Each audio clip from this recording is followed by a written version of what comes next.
we just got some amazing official news from Manor Lords, one of the most anticipated independent games ever. We just got this blog post here that is a long one. The developer actually mentioned that he wanted to say even more, but reached the limit of the length of a Steam post. So, this is definitely quite a long one. And I'm definitely not going to even attempt to cover everything that is shared here. If you are already a fan of Manor Lords, or if you're a fan of city building strategy, don't hesitate to check in the video description below for the link to that full dev blog. You can read the whole thing, you can look at all of the pictures in detail, but I'm going to of course cover the key elements.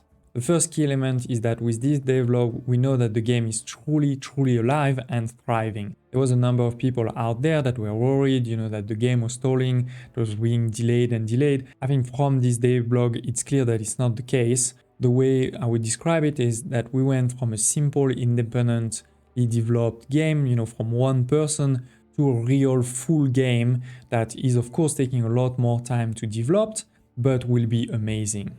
Amazing in terms of graphics. I mean, they were already pretty cool in the first videos that we saw a while back, but look at this update now. I think this is looking incredible. It will be an incredible game in terms of quality, in terms of visual, but also in terms of gameplay. If you haven't heard about Manor Lords before, one of the key things that really differentiated versus many of the games in this genre is that it's not a classic grid-based like Anno or many of the games like this, is that it's very organic. While being fully organic, it's putting also a bit of structure, like for example here for the residence areas.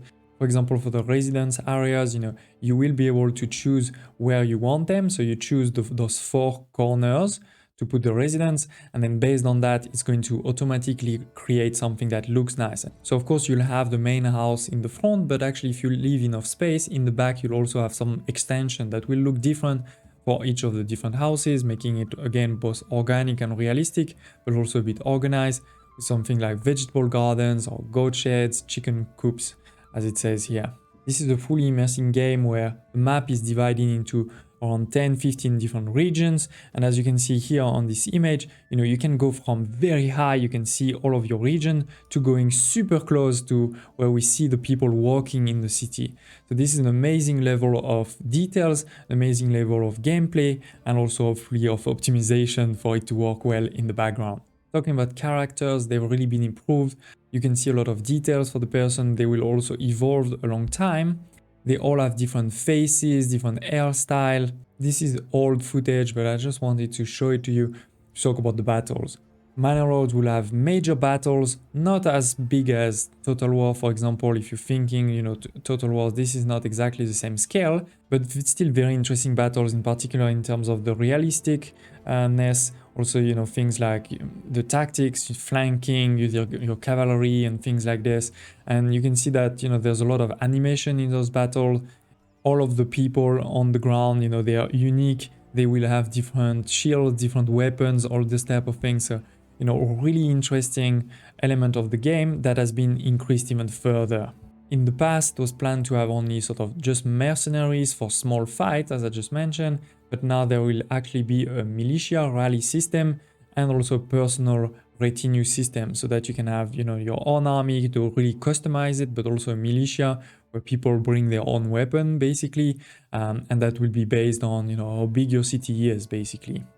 As with all strategy and city building games, things like farming, livestock will be critical. It's been also improved to not be too much of micromanagement.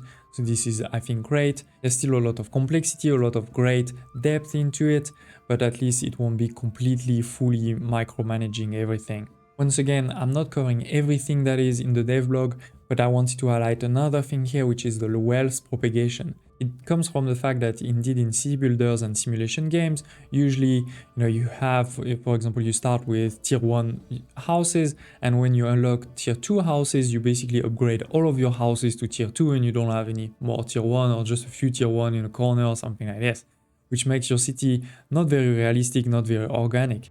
The idea here is we're probably going to have something like wealth propagation, where if something is sold on the market, the wealth propagate to the nearby houses near the market, and only those houses can be upgraded to the next level. That will, make it a lot more, I think, organic, because this is sort of circle of propagation and circle of growth. Again, there's a lot more stuff in the dev blog. And again, he even mentioned that he wanted to talk about many other things, including things like victory conditions with an S. That's important. That means, there's not just one element to win, tech progression, and many other elements.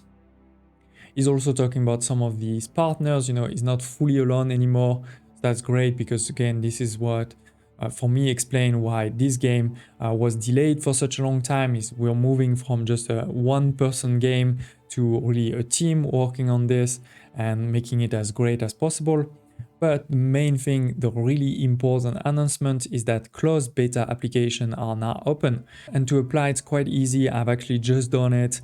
I hope I'll be selected. I also hope you will be selected. You just need to join the Discord community if you haven't done so already, and then call the bot AlphaBot. If you don't know how to do that, very quickly, at the top right corner of your screen, you should see the AlphaBot here. Just click on it, and here in the message box, type !alpha, and then press enter. Then you'll have to answer a few questions.